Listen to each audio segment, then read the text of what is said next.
السلام علیکم، کیسے ہیں آپ سب لوگ؟ آئی ہوپ کہ آپ سب ٹھیک ہوں گے اور جہاں پہ بھی ہوں گے خوش ہوں گے۔ آج کی سٹوری سنانے سے پہلے آپ سے ریکویسٹ ہے کہ آپ چینل کو سبسکرائب کر لیں، اور اگر آپ کو ویڈیو اچھی لگتی ہے تو لائک ضرور کر دیں۔ یہ جو پہلی سٹوری بھیجی ہے یہ مجھے توصیف بلوچ نے کوئٹہ سے سینڈ کی ہے۔ آئے میں آپ کو انہیں کی زبانی سناتی ہوں۔ ہمارے چچا بتاتے ہیں کہ کچھ سال پہلے کی بات ہے کہ رات کے وقت کماد کی فصل میں پانی لگا رہا تھا۔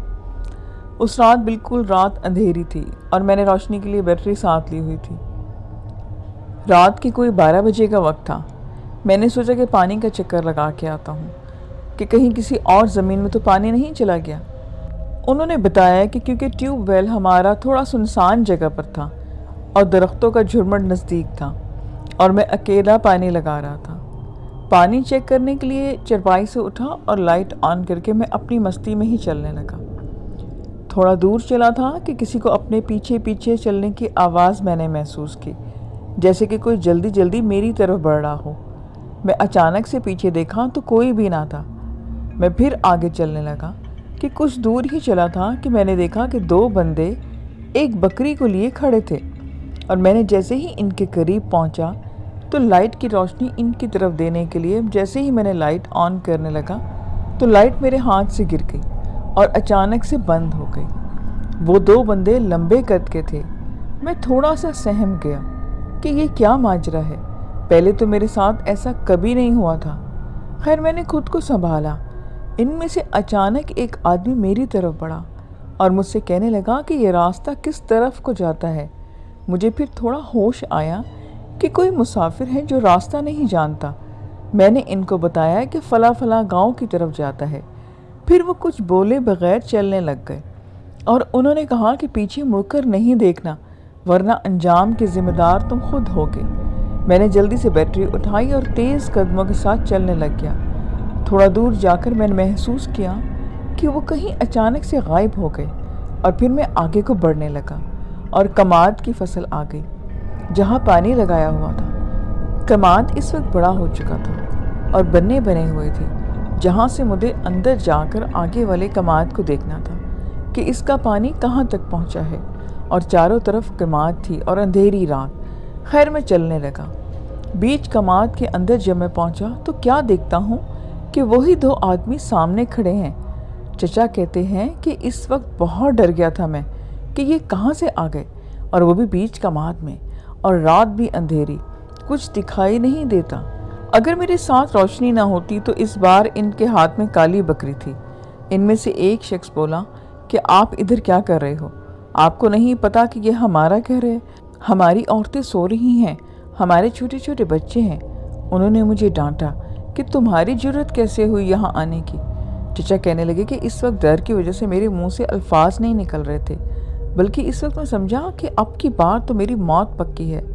وہ بتاتے ہیں کہ ان میں سے وہ اچانک ایک غائب ہو گیا اور میرے پیچھے آ کر ایک کہنے لگا کہ ادھر دیکھو۔ میرے چچا کہنے لگے کہ اس بار میرا دل اوپر نیچے کا آ گیا اور میری سانسیں جیسے کہ رک گئی ہوں۔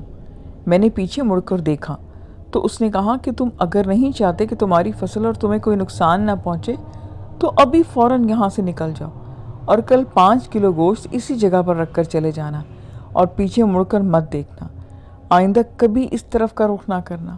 میرے چچا بتانے لگے کہ جس کے ہاتھ میں بکری تھی اس نے اچانک سے گردن کے پیچھے والے حصے سے کچھ ایسا کیا کہ مجھے پھر کچھ پتہ ہی نہ چلا کہ اس کے بعد صبح ہو گئی اور میں اپنے بستر پہ لیٹا ہوا تھا۔ میرے ابو یعنی میرے دادا، انہوں نے مجھے اٹھایا کہ ٹیوب ویل کیوں بند کیا ہوا ہے۔ پہل تو مجھے رات کا واقعہ یاد آیا، پھر میں نے سوچا کہ کیا میں کماد کے بیچ میں سے ایسے گیا تھا۔ یہ سارا واقعہ میں نے اپنے ابو کو بتایا تو انہوں نے بھی حیرانگی کا اظہار کیا، اور وہ پریشانی کے عالم میں میرے بڑے بھائی کا گوشت لینے بھیج دیا، اور ان کے کہنے کے مطابق ہم نے ویسا ہی کیا۔ اور چچا کہنے لگے کہ پھر اس جگہ میں کبھی نہ گیا جہاں بیچ کماد تھی، مجھے 2 شخص وہیں ملے تھے۔ میرے چچا کہنے لگے کہ میرے ابو نے کچھ عرصہ میرے بعد پانی خود لگانے کی ذمہ داری لی، اور میرا بڑا بھائی بھی ان کے ساتھ جانے لگا۔ اس کے کچھ عرصے کے بعد میں بھی پانی لگانے جانے لگا، لیکن اب کی بار ہم 2 لوگ ہوتے تھے اور اس جگہ نہیں جاتے تھے جہاں سے مجھے منع کیا گیا تھا۔ سیکنڈ سٹوری نارووال سے علی رضا نے سینڈ کی ہے۔ آج سے تقریباً 3 سال پہلے کی بات ہے۔ میں اکیلا لاہور سے اسلام آباد موٹر وے سے جا رہا تھا۔ رات کے کوئی 12 بجے کا وقت تھا۔ مجھے پانی کی شدید پیاس محسوس ہوئی۔ میرے ساتھ ایک بوتل تھی جس میں پانی تھا اور وہ ختم ہو چکا تھا۔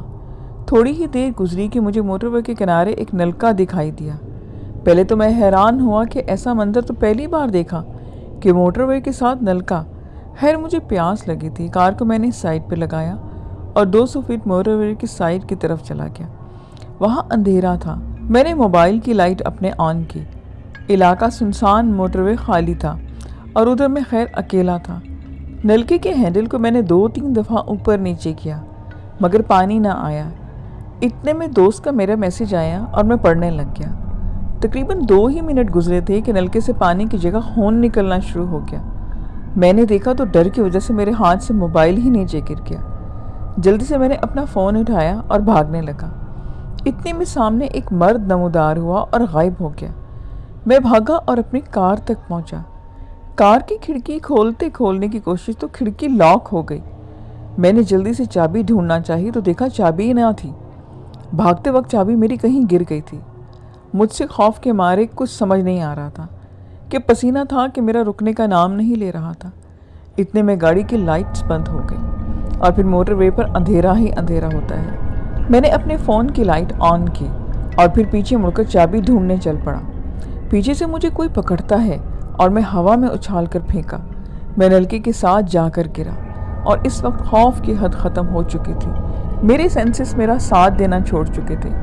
تھوڑا آگے چلنے کے بعد قدرتی چابی مجھے نظر آتی ہے۔ چابی میں اٹھا کر کار کی طرف بھاگا۔ کار کی کھڑکی کھول کر میں نے جیسے ہی کار سٹارٹ بھگانے کی کوشش کی تو اتنے میں ایک آدمی پیچھے سے میری کالر پکڑ کر کہتا ہے کہ تم کہاں جا رہے ہو؟ میرے منہ سے بڑی مشکل سے آواز نکلی کہ میں نے کہا کہ خدارا مجھے چھوڑ دو، میں نے تمہارا کیا بگاڑا ہے؟ اب میرے ساتھ چھوٹے چھوٹے بچے ہیں، کم از کم تم ان پہ ترس کھاؤ۔ میں اسے اللہ کا واسطہ دینے لگا۔ اس جن کے ہاتھ اچانک سے چھری آ گئی اور وہ چھری کو میری گردن کے قریب لے آیا۔ میں اپنے اللہ سے دعا مانگنے لگا کہ یاد نہیں کہ اس وقت میں نے کیا کیا دعائیں مانگی، لیکن میں نے سچے دل سے اللہ کو پکارا تھا جس نے میری مدد کی اور اس نے چھری چلائی اور میرا ہاتھ زخمی ہو گیا۔ میں نے درود شریف پڑھنا شروع کر دیا، آیت الکرسی پڑھی۔ اتنا سب کچھ ہوا کہ میں بے ہوش ہو چکا تھا اور جب مجھے ہوش آیا تو صبح ہو گئی تھی۔ کار میری سائڈ پر کھڑی ہوئی تھی۔ مجھے نہیں پتا کہ کس نے کار وہاں سائڈ پہ کی۔ خیر میں اٹھا، میرے جسم میں بہت درد تھا، ہاتھ سے میرا تھوڑا تھوڑا خون بہہ رہا تھا اور پھر میں ہاسپٹل گیا۔ میں نے اپنے ہاتھ پر بینڈیج کروائی اور کسی قریبی مسجد میں جا کے میں نماز پڑھنے لگا۔ نیکسٹ چھوٹا سا انسیڈنٹ بھی مجھے انہی سبسکرائبر نے سینڈ کیا ہے جو میں آپ کو سناتی ہوں۔ میرے دادا بتاتے ہیں کہ ہماری جوانی کا ایک واقعہ ہے۔ میں اور میرا دوست اکثر رات کو دیر تک باہر گھومتے پھرتے تھے اور قبرستان ہمارے گاؤں کے بالکل نزدیک تھا۔ وہاں ایک پیپل کا بڑا سا درخت تھا، نیچے کنواں تھا۔ کبھی کبھی ہم لال ٹین لے کر میں اور میرا دوست رات کو پانی پینے کے بہانے وہاں چلے جاتے تھے کہ سیر کی سیر اور ایکسرسائز ہو جاتی تھی۔ سارا گاؤں ہم دونوں کو نصیحت کرتا تھا کہ رات کے وقت قبرستان میں جانا ٹھیک نہیں، اس وقت جنات ہوتے ہیں، پر ہم تک کہ کسی کے ایک ہی نہ سنتے تھے۔ ایک دفعہ ایسا ہوا کہ ایک رات ہم دونوں ہی قبرستان سے گزر رہے تھے کہ پیپل کے درخت کے ساتھ 2 بچے کھڑے دکھائی دیے۔ ایک بچے کو میرے دوست کی طرف دیکھ کر کہا کہ مجھے پانی بھر دیں۔ میرے دوست نے گھبرائی ہوئی نظروں سے میری طرف دیکھا۔ میں نے بھی تھوڑا اپنے آپ کو سنبھالا کیونکہ ایسا واقعہ ہمارے ساتھ پہلی بار ہو رہا تھا اور وہ بچے ہمارے گاؤں کے نہیں تھے۔ اس بات نے ہم دونوں کو اور ڈرا دیا۔ باقی کے گاؤں دور دور تھے۔ ہم دونوں کو یقین ہو گیا کہ یہ دوسری مخلوقات ہیں۔ میرے دادا بتاتے ہیں کہ میں نے اپنے دوست کی طرف دیکھا اور اس کو آنکھوں ہی آنکھوں میں اشارہ کیا کہ ڈرنے کی کوئی بات نہیں۔ میں نے کہا کہ پانی بھر دو بچوں کو، تو میرے دوست نے ڈول کنویں میں پھینکا اور پانی بھرنے لگ گیا۔ اچانک سے ہی وہ بچے ایک دم سے غائب ہو گئے اور پھر اس وقت ہم دونوں کے پاؤں سے زمین نکل گئی۔ میرے دادا کہنے لگے کہ اس وقت میں نے جو خود کو بڑی مشکل سے سنبھالا ہوا تھا، اب کی بار خوف کی چادر مجھے اور میرے دوست کو لپیٹ میں لے لیا۔ پھر اچانک سے وہ 2 بچے نمودار ہوئے اور میرے دوست کے ہاتھ پکڑ لیا اور کہا کہ اس وقت تم لوگ یہاں کیا کر رہے ہو؟ میرے دوست کے تو آسان خطا ہو چکے تھے اور میرا دوست اتنا زور سے ڈر گیا کہ اس کے منہ سے ایک چیخ نکل گئی۔ پھر دادا نے کہا کہ میں نے قرآنی آیات کا ورد شروع کر دیا جو جو دعائیں مجھے یاد تھیں میں نے اس کو پڑھنا شروع کر دیا اور اپنے دوست پہ دم کیا۔ میرے دادا بتاتے ہیں کہ مجھے پسینہ اتنا تھا کہ جیسے میں نے ابھی پانی سے منہ دھویا ہو۔ خیر ساری دعائیں پڑھنے کے بعد میں اب تک کانپ رہا تھا۔ میں نے اس کو کہا کہ آئندہ ہم آپ لوگوں کو یہاں پر نہیں دکھیں گے، اور یہ بات کہہ کر وہ اچانک سے غائب ہو گئے تھے۔ جیسے ہی میں نے اپنے دوست کو دیکھا وہ بھی غائب ہو گیا۔ میں نے اپنے دوست کو سیدھا گاؤں کی طرف کہا کہ چلو۔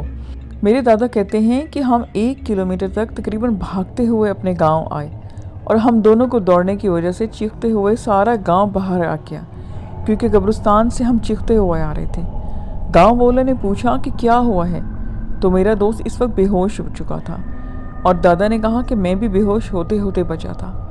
بڑی مشکل سے خود کو سنبھال کر گاؤں والوں کو پورا قصہ سنایا، تو گاؤں والوں نے کہا کہ آپ دونوں کو سمجھایا تھا کہ وہاں نہ جایا کرو، لیکن آپ لوگوں نے ہماری ایک نہ سنی۔ اب آپ نے اس کا نتیجہ دیکھ لیا، جاؤ اور کچھ خیرات کرو۔ ہم بچ کے نکل آئے، ہمیں ابھی تک یقین نہیں تھا۔ 2 سال پہلے دوسرے گاؤں کے ایک بزرگ کے ساتھ ایسا واقعہ ہوا تھا، اور وہ اسی وقت مر چکے تھے۔ سب گاؤں والوں نے بڑی مشکل سے میرے دوست کو ہوش میں لائے، اور پھر ہم دونوں کو اپنے گھروں کو چھوڑ کے آئے۔ پھر ہم دونوں نے کبھی بھی رات کے وقت قبرستان کا رخ نہیں کیا، اور مغرب کے وقت ہم اپنے گھر میں ہی رہتے۔ دادا کہتے ہیں کہ یہ واقعہ جب بھی مجھے یاد آتا ہے، اس رات خوف مجھے یاد آ جاتا ہے، اور اب میں گاؤں کے لوگ دیر سے قبرستان والا راستہ استعمال نہیں کرتے۔ 2 سال پہلے کی بات ہے کہ میں کراچی میں اپنی فیملی کے ساتھ شفٹ ہو رہا تھا، تو دوست کو میں نے کرائے کا مکان ڈھونڈنے کو بولا۔ بڑی کوششوں کے بعد اس کو ایک مکان مل گیا، جو 3 سال سے بند پڑا تھا۔ گھر صاف اور اچھا دکھائی دے رہا تھا، اور کرایہ بھی کم ہونے کی وجہ سے میں نے دوست سے بغیر کچھ پوچھے گھر لے لیا۔ خیر ہم جلدی میں تھے، اور گھر ملنے پر ہم بہاولپور سے کراچی شفٹ ہو جائیں۔ میرے دوست نے ہمیں گڈ نیوز سنائی کہ آپ کا مکان مل چکا ہے، اب جلدی سے بہاولپور سے روانہ ہو جائیں۔ میں نے کہا کہ ٹھیک ہے، ہم روانہ ہو جائیں گے، صبر تو کرو۔ میں نے اپنے دوست سے مزید ڈیٹیل نہیں پوچھی کہ گھر کیسا ہے اور محلے والے کیسے ہیں، ساری معلومات اس نے ہی لی تھی۔ خیر ہم 2 دن بعد ہی بہاولپور سے کراچی کو روانہ ہو گئے۔ صبح پہنچ کر دوست نے ہمیں ویلکم کیا، اور تھوڑی دیر دوست کے گھر ریسٹ کرنے کے بعد میں اور میرا فرینڈ گھر دیکھنے چلے گئے۔ وہاں پہنچ کر جب دیکھا تو گھر صاف ستھرا پڑا تھا۔ میں نے سوچا کہ شاید مالک نے صفائی کروائی ہوگی۔ خیر ہم نے گھر دیکھا اور واپس دوست کے ساتھ اس کے گھر آ گئے، اور شام کو اپنی فیملی سمیت ہم گھر شفٹ ہو گئے۔ 1 ہفتہ سکون سے گزر گیا۔ پھر ایک رات ایسی آئی جو ہم ساری زندگی نہیں بھول سکتے۔ ایک رات میری بیٹی 11:30 بجے اکیلی چھت پر بیٹھی پڑھ رہی تھی۔ گرمیوں کا موسم تھا۔ میری بیٹی ماریا وہ اپنی پڑھائی میں گم تھی کہ اتنے میں ایک بلی نمودار ہوئی، اور میری بیٹی کی بک سے گزر کر غائب ہو گئی۔ میری بیٹی تھوڑا سا ڈری، لیکن پھر اپنا وہم سمجھ کر اپنے آپ کو کنٹرول کیا، اور تھوڑی دیر گزرنے کے بعد میری بیٹی کیا دیکھتی ہے کہ گھر میں کھڑا درخت پر کسی بچے کے رونے کی آواز سنائی دیتی ہے۔ ماریا اٹھ کر دیکھتی ہے کہ ایک عورت اور مرد اس بچے کے گلے میں رسی ڈال کر درخت پر لٹکاتے ہوئے ہیں، اور بچہ درد کی وجہ سے چیخ رہا ہوتا ہے۔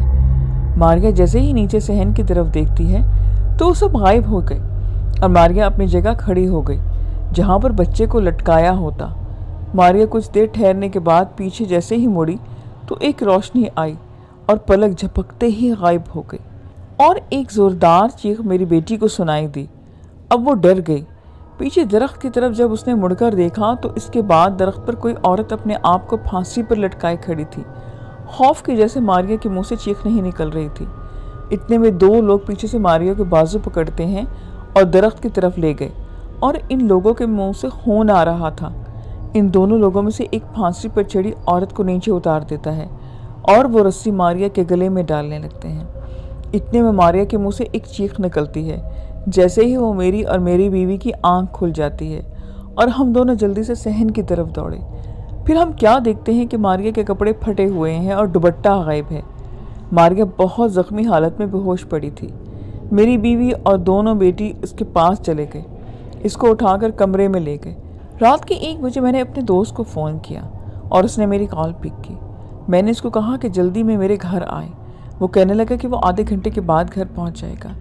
ہم دونوں ماریا کو ہاسپٹل لے کر گئے۔ صبح کے وقت ماریا کو ہوش آیا، لیکن رات کا واقعے کی وجہ سے وہ ڈری بہت زیادہ تھی۔ اتنے میں ڈاکٹر مجھے باہر لے کے آنے کو کہا۔ میں باہر گیا تو ڈاکٹر کہنے لگے کہ آپ کی بیٹی کے ساتھ جو حادثہ پیش آیا ہے اس کی وجہ سے ان کی نظر کم ہو گئی ہے، اب اس کو دکھائی تھوڑا کم دے گا، اس لیے آپ ان کی کیئر کریں اور یہ میڈیسن اس کو دیں جو میں نے آپ کو 1 مہینے کے لیے دیے ہیں۔ اس کے بعد ہم ماریا کو ہاسپٹل سے چھٹی لے کر واپس آ گئے۔ یہ واقعہ گزرنے کے 1 دن بعد ہم واپس بہاولپور آ گئے۔ اس واقعے سے میری بیٹی کو بہت زیادہ نقصان ہوا، لیکن اس واقعے میں قصوروار کس کو ٹھہراؤں؟ خود کو، اپنے دوست کو، یا اس مالک مکان کو جس کو پتہ ہوتے ہیں کہ باوجود بھی اس نے ہمیں نہیں بتایا کہ یہاں پہ جنات کا سایہ ہے اور چند پیسوں کی خاطر ہماری جان کو خطرے میں ڈال دیا۔ اس واقعے کے ہونے کے بعد میں اس محلے والوں سے ہمیں پتہ چلا کہ ایک فیملی 3 سال پہلے یہاں آئی تھی اور ان کے ساتھ بھی ایسا ہی واقعہ ہوا تھا جس میں ان کے 10 سالہ بچے کی ڈیتھ ہو گئی تھی۔ اب میں اپنے رب کا لاکھ لاکھ شکر ادا کرتا ہوں کہ جس نے میری بیٹی کو اس رات محفوظ رکھا۔ آج کی یہ لاسٹ سٹوری ایک سبسکرائبر نے سینڈ کی اور انہوں نے اپنا نام مینشن نہیں کیا۔ آئے میں آپ کو انہیں کی زبانی سناتی ہوں۔ وہ کہتے ہیں کہ 24 مارچ 2008 کی شب مہرین کے ماموں کی بارات تھی جس میں اس نے گولڈن رنگ کی ایک فراک پہنی ہوئی تھی۔ وہ کافی کم عمر تھی۔ وہ اپنی فرینڈز کے ساتھ ایک گاڑی میں بیٹھی تھی۔ وہ گاڑی خراب ہو گئی۔ جس جگہ خراب ہوئی تھی وہ مہرین کے ماموں کے گھر سے 10 منٹ کا راستہ تھا۔ اس نے ساری لڑکی اور لڑکیوں کو دیکھا، وہ پیدل گھر کی طرف چل دی، مگر گاڑی میں جو بڑی عمر کی عورتیں تھیں انہوں نے ایسا کرنے سے انہیں سختی سے منع کر دیا کہ سامنے ہی قبرستان ہے جہاں سے گزرنا منع تھا۔ مگر اس وقت ان لڑکیوں نے ان کی ایک نہ سنی اور وہ چل پڑی۔ پیچھے سے ماموں کو ہدایتیں دینا شروع ہو گئی تھی کہ سر ڈھانپ کر رکھو، راستے میں بات نہیں کرنا، ہنسنا نہیں۔ وہ سب باولی سی لڑکیاں ان کی باتیں اگنور کر کے اور مزے سے چل پڑی اور باتوں کا ایک جہاں آباد ہو گیا۔ چلتے چلتے وہ کسی منڈیر سے ٹکرائی تھی۔ اس سے پہلے کہ وہ گرتیں ایک لمحے میں وہ واپس سیدھی ہو گئی اور واپس کو چلنے لگی کہ ان کے خالہ زاد نے آگے بڑھ کر ان سے کچھ کہا۔ اب وہ ہنستی مسکراتی آگے بڑھ رہی تھی کہ اس نے اپنے بازو پہ کسی کا لمس محسوس کیا اور اس نادیدہ وجود سے اسے گرنے سے بچایا تھا۔ اچانک سے اسے محسوس ہوا جیسے اس کے چہرے پر کسی کی نگاہیں ہیں۔ اس نے گھبرا کر اپنے پیچھے دیکھا مگر وہاں کسی کو بھی تلاش نہیں کیا۔ ایک بار وہ اپنی دھن میں پھر چلنے لگی، مگر اب کی بار اس کی چال میں بے فکری نہیں تھی اور گھر پہنچنے پر اسے یہی لگا کہ وہ وہاں اکیلی نہیں آئی۔ یہ شدید احساس اس پر کپ کپی طاری کرنے لگا۔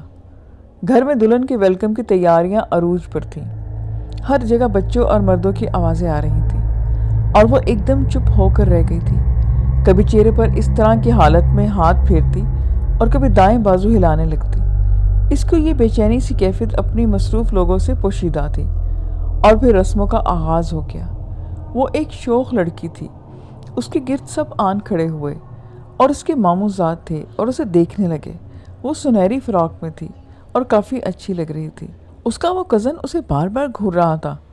کمرے میں مختلف آوازیں اور خوف سرسرانے لگا جبکہ اس کا ماموں زاد ایک دم سے بے ہوش ہو گیا۔ مہرین سب کو خالی خالی نظروں سے دیکھنے لگی۔ خوشی کے ماحول پر اچانک سے خوف آ گیا۔ جواد کو ہوش میں لانے کی کوشش کرنے لگے کہ اس کے ہوش میں آتے ہی سوالوں کی بچھاڑ اس پہ کر دی، مگر اس کے کان کچھ سن نہیں رہتے کہ اس کے دماغ میں ایک خوف طاری تھا۔ مہرین کو نظر بھر کر کیا دیکھا تھا کہ اس کا دیکھنا ہی محال ہو گیا۔ اس کے کان میں آواز آئی کہ اگر تو نے دوبارہ اس کو دیکھا تو میں تیری آنکھیں نکال دوں گی۔ اور پھر تو باقاعدہ وہ کانپنے لگا۔ اس کی حالت دیکھ کر نانا ابو کے ساتھ وہ اکیلے کمرے میں پیچھے گیا۔ باقی کی رسم بڑی بے دلی سے اور خوف میں ادا کی گئی۔ مہرین اپنے کزن کے ساتھ کمرے میں ٹھہری تھی اور وہ وہاں چلی گئی۔ وہ اپنا سر کو تھام کر اپنی کزن کے واش روم سے آنے کا انتظار کرنے لگی کہ کچھ دیر کے بعد سے ایک آہٹ محسوس ہوئی۔ اس نے آہٹ کو دیکھا تو اپنے ساتھ ایک کزن کے علاوہ کوئی اور بھی محسوس ہوا۔ اب تو وہ باقاعدہ کانپ رہی تھی۔ اس کی حالت کو دیکھ کر اس کے کزن کو اس کی فکر ہو گئی۔ مہرین تم ٹھیک تو ہو؟ مہرین نے اپنی گردن نہ میں ہلائی۔ کمرے میں وہ نظر دہرانے لگی مگر اب ان لڑکیوں کے علاوہ کوئی بھی نہ تھا۔ اب وہ اٹھ کر اپنے کپڑے بدلنے چلی گئی۔ دروازہ لاک لگاتے اسے پھر شدید احساس ہوا کہ وہ اکیلی نہیں ہے اور اب وہ باقاعدہ لرزنا شروع ہو گئی تھی۔ وہ بے قراری سے ہر طرف دیکھ رہی تھی کہ اس کی آنکھوں کے سامنے عین ایک خوبصورت لڑکی آ کے کھڑی ہو گئی جسے دیکھ کر اس نے بے ساختہ چیخ مار دی۔ ڈرو نہیں مہرین، میں تمہیں کوئی نقصان نہیں پہنچاؤں گی۔ اور یہ بات سنتے مہرین ایک دم سے بے ہوش ہو گئی۔ پھر پھر اسے جب ہوش آیا تو وہ بہت سی عورتوں کے ارد گرد تھی جو اس پہ آیت الکرسی اور درود شریف کا ورد کر کے دم کر رہی تھی۔ اس کی ماں کی آنکھوں میں بہت سے آنسو تھے، اسی لیے میں نے منع کیا تھا کہ نہ رات کے وقت قبرستان کے پاس سے نہ گزرو، مگر تم لڑکیوں نے کسی کی ایک نہ سنی۔ وہاں اس کی ممانی جان تھی، وہ اس کو دیکھ کر کہنے لگی کہ اس پر کسی چیز کا سایہ ہو گیا ہے۔ اس کی خالہ کا کہنا تھا کہ اس کی ماں بری طرح سے رونے لگ گئی، انہیں مشکل کمرے سے باہر بھیجا، پھر صبح ہونے کا سب انتظار کرنے لگ گئے۔ صبح روحانی علاج والے بابا کو بلا کر لائے، جنہوں نے ان کے شک کی تصدیق کر دی۔ اس دن سے مہرین کا علاج شروع ہو گیا، مگر 2 ہفتے گزر جانے کے بعد بھی اس کی حالت ٹھیک نہیں ہوئی۔ تب مہرین کے پیرنٹس کو کسی نے ایک عالم کا پتہ بتایا اور مہرین کو اس کے پاس لے کر چلے گئے۔ عامل نے منہ میں کچھ پڑھ کر اس پر پھونکا۔ وہ لکڑی کی تسبیح بری تیزی سے دانہ گرا رہے تھے۔ کون ہو تم اور کہاں سے اس بچی کو پریشان کرنے آئی ہو؟ انگلی کو آسمان کی طرف دائیں بائیں گھمانے کے بعد وہ عامل نے سوال کیا، مگر سوال میں بس خاموشی تھی، اور اس عامل نے کئی بار سوال کیے مگر پھر بھی خاموشی کا ہی راج تھا کہ اس عامل نے اس سرخ رنگ سے ادھر ادھر گھمانے کے بعد بالکل چپ مجسمے کی طرح بیٹھی مہرین کا ہاتھ پکڑ لیا کہ اس عامل کے ہاتھ پر درمیان میں ہی گرفت ہو گئی۔ پھر اس عامل نے مہرین کا ہاتھ پکڑنا چاہا مگر عامل کا ہاتھ درمیان میں ہی روک لیا گیا۔ اس نے نگاہیں اٹھائیں، مہرین کے ساتھ ایک بے حد خوبصورت 18 سال کی عمر کی لڑکی بیٹھی ہوئی تھی، جس کی خوبصورت چمکیلی آنکھوں میں غصہ تھا اور وہ سرخ آنکھوں سے اس عالم کو گھور رہی تھی۔ کون ہو تم؟ عامل نے اپنے ہاتھ چھڑاتے ہوئے غصے سے کہا۔ وہ اپنے بارے میں کچھ بتاتی چلی گئی کہ وہ اپنے پیرنٹس کی اکلوتی اولاد تھی اور اس کی خوبصورتی اس کی سب سے بڑی دشمن بن گئی۔ بچپن میں ہی تعریفیں سمیٹی اور جب جوانی کی دہلیز پر پہنچی تو وہ لوگوں کو اچھی بری نظروں کو خوب اچھی طرح محسوس کرنا لگ گئی، اور اس کے پاپا کے دوست بچپن سے اس کو بیٹی کی طرح سمجھتے رہے تھے۔ ایک دم ان کی نظریں اور نیت کیا بدلی کہ سب کچھ تباہ ہو گیا۔ ان کا بہانے سے اسے ہاتھ لگانا اور اپنے قریب کرنا کوشش شروع کر دی۔ وہ سب بہت عجیب تھا اور وہ ان کے سامنے وہی کترانے لگی، مگر وہ ہر دوسرے دن ان کے گھر چلے آتے، اور 24 مارچ 2004 کی شب وہ آئے تو اتفاق سے وہ پہلی دفعہ گھر پر اکیلی تھی۔ اس کے پاپا کو کسی کزن کی ڈیتھ کی وجہ سے وہ گھر پر چھوڑ کے گئے تھے۔ پھر تو پاپا کے دوست اس کو گھر میں اکیلے پا کر اپنی مراد پوری کر لی، مگر وہ لڑکی اپنی عزت کی حفاظت کرتے کرتے جان سے چلی گئی۔ اس کی یوں اچانک موت کے سن کے اس کے پیرنٹس صدمہ برداشت نہیں کر سکے۔ وہ ایک الگ کہانی تھی۔ جہاں تک اس کی بات تھی، اس کی مرنے کے بعد ایک دن چین نہیں ملا، اور 24 مارچ کو اس کی بے کلی دیکھنے سے تعلق رکھتی ہے، اور جس شخص کی بدنیتی سے اس کی موت گھاٹ اتری تھی اس کا انجام بھی کچھ خاص نہیں ہوا تھا۔ اس کی فیملی کو کچھ برداشت کرنا پڑا، لیکن جس شام اس نے اپنی بیٹی کو اپنے ڈرائیور کے ساتھ اس حالت میں دیکھا تو اس شام کو اپنے دوست کی بیٹی سمرا بہت یاد آئی اور وہ پھوٹ پھوٹ کر رونا شروع ہو گیا۔ وہ اس سے معافی مانگنا چاہتا تھا، اور 3 سال کے بعد سمرا کو کچھ سکون ملا، مگر 24 مارچ کی شب اس پر آج بھی بھاری پڑتی ہے۔ اس کی روح بھٹکنے لگتی ہے، لگتا تھا کہ جیسے اسے کہیں امان نہیں ملے گا، اور وہ جب پہلی دفعہ مہرین سے ملی اس شب بھی 24 مارچ ہی تھی، اور وہ بھٹکتے بھٹکتے اس وقت قبرستان کے راستے میں آ گئی۔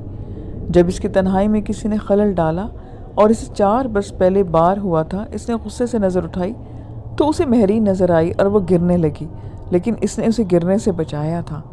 پھر اس کے قدم خود بخود اس کا پیچھا کرنے لگے، اور جب سے وہ اس کا پیچھا کر رہی ہے تو بابا نے کہا کہ تمہیں اس کا بگاڑ کر کیا ملے گا، تم اس کا پیچھا چھوڑ دو، مگر وہ لڑکی صاف انکار کرتی رہی کہ وہ اسے کسی قسم کا بھی کبھی نقصان نہیں پہنچائے گی، مگر اس کے ساتھ رہے گی۔